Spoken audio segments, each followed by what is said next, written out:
That was Michael Anthony, okay? 100% dedicated, never did anything to hurt those guys, and they tried to hurt him again and again and again. Michael Anthony's journey is one of the most powerful and emotional stories in the history of rock music. Born in 1954 in Chicago and raised in Arcadia, California, Anthony grew up surrounded by music because of his father, who was a skilled trumpet player.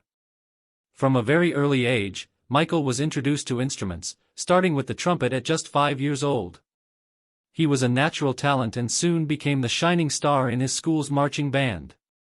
But as he entered his teenage years, Michael decided he wanted something different. While most of his classmates were drawn to either the guitar or the drums, he wanted to stand out. He wanted to carve his own identity. That's when he chose the bass guitar. "I wanted the stage to remember me," he later explained. It was a bold decision, but it became the choice that shaped his entire future. At first, Michael didn't have much. He borrowed a Fender Mustang from a friend and spent countless hours locked in his room teaching himself how to play. His determination was unmatched. His father, seeing his son's dedication, saved up money to buy him a replica precision bass and a Gibson amplifier. These simple tools became the foundation of Michael's musical career. He pushed himself to play every note with precision and energy, and he studied the styles of legends like Jack Bruce of Cream and John Paul Jones of Led Zeppelin. Despite being left-handed, Michael forced himself to play right-handed, which made his technique sharp, unique, and instantly recognizable. His sound was different from anyone else's, and it became his signature. By the time he was just 13 years old, Michael was already performing live with his first band, Poverty's Children. The group brought energy to school events and local shows around Arcadia. Soon after, Michael formed Snake, a three-piece band where he not only played bass but also sang lead vocals. Snake quickly became popular in the local scene, playing bars, clubs, and small festivals. They played covers of bands like Deep Purple and Black Sabbath, but they also performed their own original songs, which earned them a loyal following. Michael was no longer just another teenager playing music. He was a rising star. Audiences shouted his name, and people in Arcadia began to see him as someone destined for something greater. Snake's biggest competition at the time was Mammoth, the band fronted by brothers Eddie and Alex Van Halen. Mammoth was already gaining momentum thanks to Eddie's extraordinary guitar skills, which were unlike anything anyone had heard before. The two bands often battled for performance slots, turning local clubs into musical battlegrounds. Michael and his band poured everything they had into their performances, determined not to be overshadowed. One night in 1971, during a high school gig, Mammoth's PA system failed. Instead of taking advantage of their misfortune, Michael stepped in and offered to lend Mammoth Snake's equipment so the show could go on. That small act of kindness left a big impression on Eddie and Alex Van Halen. They saw Michael not just as competition but as someone with integrity, generosity, and undeniable talent. Not long after, Michael crossed paths with Eddie Van Halen in a music class at Pasadena City College. Their connection grew quickly, and in 1974, when Mammoth was rebranding itself as Van Halen, Michael was invited to join the band. It was a life-changing decision. Michael abandoned his college plans and threw himself completely into the new group. Alongside Eddie, Alex, and David Lee Roth, he became part of something special, a band that would soon change the face of rock and roll. From the moment he joined, Michael became the backbone of Van Halen. His solid bass playing and powerful backing vocals gave the band its distinctive sound. Together, they lit up the Los Angeles club scene, turning every performance into a fiery explosion of energy. Crowds packed clubs like the Whiskey A Go Go, and word spread quickly about the band's incredible live shows. In 1977, Gene Simmons of Kiss discovered Van Halen during a performance in Hollywood. He immediately recognized their potential and funded a demo recording. That demo landed them a deal with Warner Brothers, and by 1978, Van Halen's debut album was released. The album included legendary tracks like Runnin' with the Devil and Ain't Talkin' 'Bout Love. It sold millions and made Van Halen one of the hottest new bands in the world. Rolling Stone praised the band's raw power, while critics highlighted Michael Anthony as the steady heartbeat that kept the music grounded. Success came fast, but with it came enormous pressure.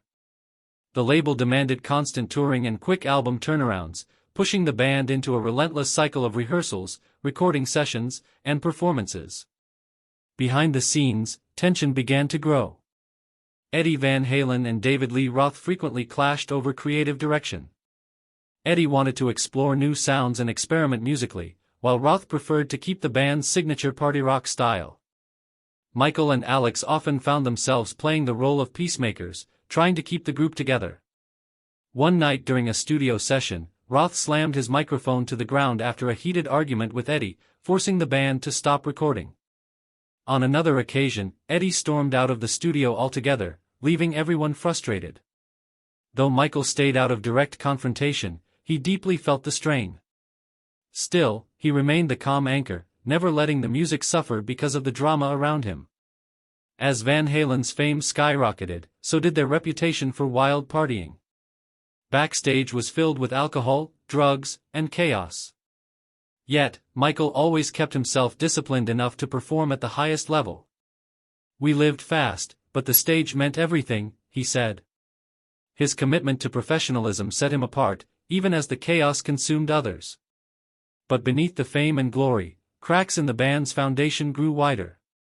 In 1984, Michael faced his first major betrayal. The other members pressured him into signing away his songwriting and royalty rights for the 1984 album. That decision cost him millions in future earnings, especially from the hit song Jump. "They watched me sign it without a word," Michael later said. The agreement left him devastated, but he stayed silent to protect the band's image. This silence, however, came at a heavy personal cost. Even as Van Halen reached new heights, Michael began to feel the sting of being undervalued. Eddie, who was dealing with personal struggles and substance abuse, sometimes criticized Michael's playing, claiming he had to show him each note. Michael admitted, "Eddie made me feel useless." Fans never saw this side of the story, but behind closed doors, Michael was battling self-doubt and disappointment. Still, he stayed loyal. He believed in the music, and he believed in the band. As Van Halen grew into one of the biggest bands on the planet, Michael Anthony's role in the group became more complicated. On stage, he was the smiling face with the booming bass lines and the soaring high harmonies that made Van Halen's choruses so unforgettable. But off stage, things were starting to change. The deeper the band went into fame, the more Eddie Van Halen pulled away from Michael. What had started as a brotherly bond in the early years slowly turned into a strained relationship, full of mistrust, distance, and unspoken resentment. By the late 1980s, Eddie and his brother Alex had begun to question Michael's place in the band. Even though Michael was always reliable, loyal, and ready to play, Eddie sometimes dismissed his talent in interviews, claiming he wasn't a real songwriter or that he had to show Michael what to play. These comments hurt deeply. For years, Michael had stood on stage supporting Eddie's dazzling solos, holding down the rhythm so the rest of the band could shine. Fans loved Michael for his energy, his voice, and his chemistry with the audience, but behind the scenes, he often felt invisible. He was part of the machine that made Van Halen great, but he was rarely given credit for it. Things became even more complicated when David Lee Roth left the band in 1985 and Sammy Hagar stepped in as the new frontman. With Hagar, Van Halen entered a new chapter. The sound became smoother, the lyrics more mature, and the band's popularity soared again. Songs like Why Can't This Be Love and Right Now became massive hits. For Michael, the Hagar era felt like a fresh start.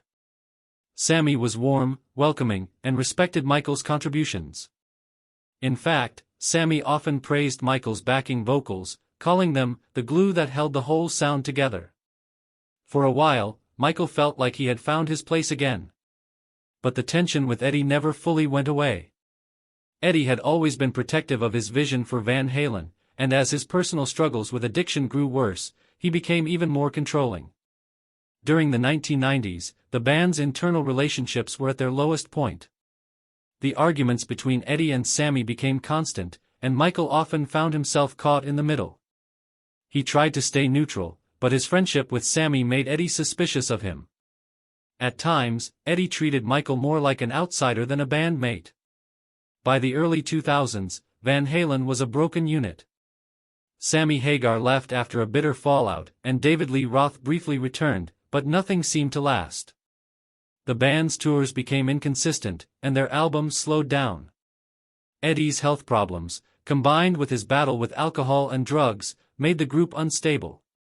During this period, Michael remained loyal. He stayed quiet in public, even when he was being sidelined. He didn't attack Eddie or Alex, and he didn't leak private details about the band's dysfunction. He kept his dignity, even when he felt deeply disrespected. The breaking point finally came in 2004. Van Halen reunited with Sammy Hagar for a massive tour, but Eddie was in bad shape. He appeared sick, thin, and sometimes played sloppily on stage. The once flawless guitarist was now struggling to keep up, and fans noticed. Michael did his best to cover for him musically, adding more energy and power to the shows, but behind the scenes, Eddie blamed him for siding too closely with Sammy. When the tour ended, Eddie cut off contact with Michael completely. In 2006, Michael Anthony was officially replaced in Van Halen by Eddie's own son, Wolfgang Van Halen, who was just 15 years old at the time. For Michael, this was the ultimate betrayal. He had given more than 3 decades of his life to Van Halen, helping build the band from a small Pasadena club act into one of the most iconic rock groups of all time. Yet, in the end, he was pushed out without ceremony, without thanks, and without recognition. It hurt, Michael admitted years later. I didn't get a phone call. I just saw the news like everyone else. Despite the pain, Michael refused to lash out publicly. He could have aired every dirty secret about Eddie and Alex, but he didn't. Instead, he chose to move forward. His friendship with Sammy Hagar became his lifeline. Together, they formed the band Chickenfoot in 2008, along with guitarist Joe Satriani and drummer Chad Smith from the Red Hot Chili Peppers. For Michael, Chickenfoot was more than just a new project. It was a rebirth. After years of being undervalued, he was finally free to play without restrictions, experiment with new sounds, and share songwriting duties. Fans quickly embraced Chickenfoot, and critics praised Michael's playing, proving that he was far more talented than Eddie had ever given him credit for. Michael also joined Sammy Hagar's touring band, The Circle, alongside drummer Jason Bonham. With The Circle, Michael revisited Van Halen's classic songs, playing them with pride and authenticity. Crowds cheered loudly when he sang the high harmonies that had once been part of Van Halen's magic. For Michael, these shows were healing. They reminded him that fans still loved and respected him, even if Eddie had chosen to erase him from the band's history. But no matter how much success Michael found outside of Van Halen, the shadow of his past never fully disappeared. Fans constantly asked him about Eddie, about the possibility of a reunion, and about the pain of being replaced. Michael often answered with grace. He admitted that he was hurt but insisted that he held no hatred toward Eddie or his family. Life is too short for grudges, he said in interviews. Yet behind those words was a quiet sadness. Michael had lost not just a band, but a brotherhood that had once meant everything to him. In 2020, when Eddie Van Halen passed away after a long battle with cancer, Michael was shaken to his core. Despite all the bitterness and betrayal, Eddie's death hit him hard. He revealed that he hadn't spoken to Eddie in years, and the lack of closure haunted him. I would have loved to reconnect before he passed, Michael said. We went through so much together. Fans mourned Eddie's passing, but many also thought of Michael, who had been shut out of the band he helped build and never got a chance to reconcile with his old friend. The tragedy forced Michael to reflect on the highs and lows of his career. He realized that his journey wasn't just about the music, it was about resilience. He had faced betrayal, humiliation, and loss, but he never allowed it to destroy him. Instead, he built a new life, a new career, and a new family of fans who admired him for his humility and strength. At 70 years old, Michael Anthony isn't just the bass player who once stood in Eddie Van Halen's shadow. He is a survivor, a legend in his own right, and an example of loyalty, forgiveness, and perseverance in a world that can often be cruel and unfair. As Michael Anthony reached his 70th birthday, he found himself looking back on a life filled with both triumphs and heartbreaks. On one hand, he was a member of one of the greatest rock bands in history, someone who had played stadiums around the world and contributed to songs that generations of fans still cherish. On the other hand, he carried the pain of being cast aside, of losing contact with people who once felt like family, and of never fully receiving the recognition he deserved. Yet, despite all of this, Michael's story is one of resilience and grace. Unlike many rock stars who let bitterness consume them, Michael has always chosen to stay positive, to keep smiling, and to celebrate the joy of music. That choice is a big part of why fans admire him even more today than they did during Van Halen's peak years. For Michael, turning 70 was not about slowing down but about celebrating the journey he had survived. He often speaks about how grateful he is to still be able to play music at such a high level.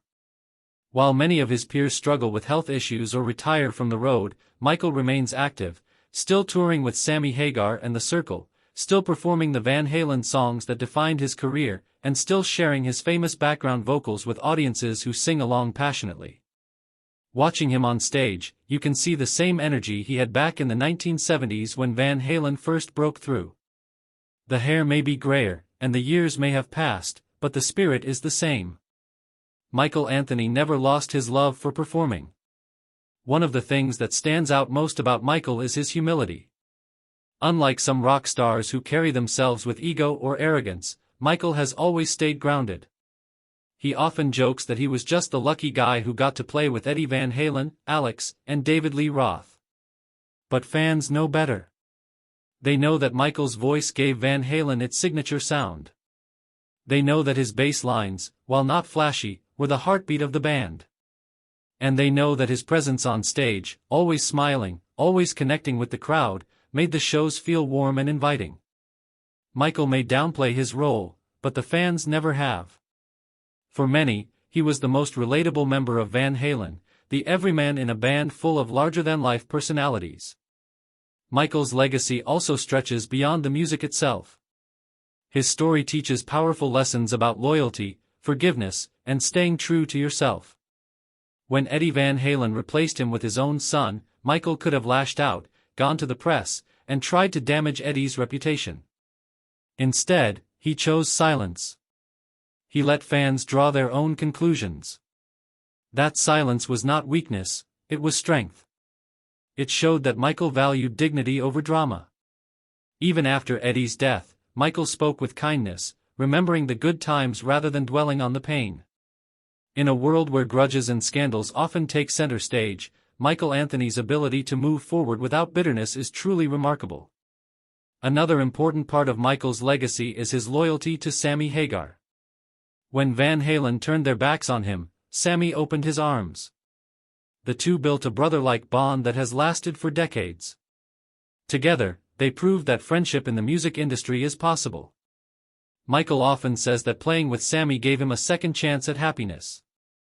And Sammy has repeatedly said that Michael deserves far more credit than he ever received in Van Halen. Their bond is one of the great friendships in rock history, and it's one of the reasons why fans continue to follow Michael's journey so closely. At 70, Michael has also become a family man. He often talks about his wife and children, and he makes it clear that family has been his anchor through all the ups and downs. While the music world can be wild and chaotic, Michael's personal life has been steady. He never fell into the traps that claimed so many rock stars, he didn't let fame destroy him, he didn't spiral into addiction, and he didn't let anger take over his heart. Instead, he built a life filled with love, stability, and gratitude. That balance is part of what allowed him to keep going even after Van Halen pushed him aside. Fans also appreciate Michael's sense of humor and his approachable personality. At shows, he often takes time to interact with the audience, smiling, laughing, and making fans feel like they're part of the experience. He doesn't act like a distant rock god, he acts like a friend who just happens to be playing on stage. This warmth is rare in the music industry, and it has made Michael one of the most beloved figures in rock. Even younger fans who never saw him with Van Halen admire his attitude and his positive energy. Looking back, Michael's story is not just about being betrayed by Eddie Van Halen or about being replaced in the band he helped create. It's about finding a way to rebuild, to reinvent, and to keep moving forward no matter how unfair life can be. It's about refusing to let someone else define your worth.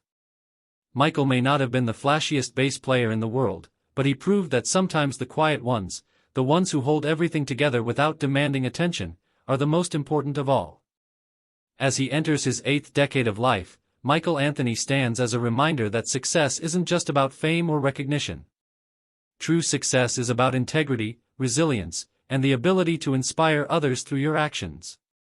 Fans see in Michael a man who never gave up, never lost his joy for music, and never stopped being himself. And that, perhaps, is the greatest legacy of all. So when people ask why Michael Anthony matters, the answer is simple. He matters because he represents the heart and soul of Van Halen. He matters because he showed the world what loyalty looks like. He matters because even when life knocked him down, he got back up and kept playing.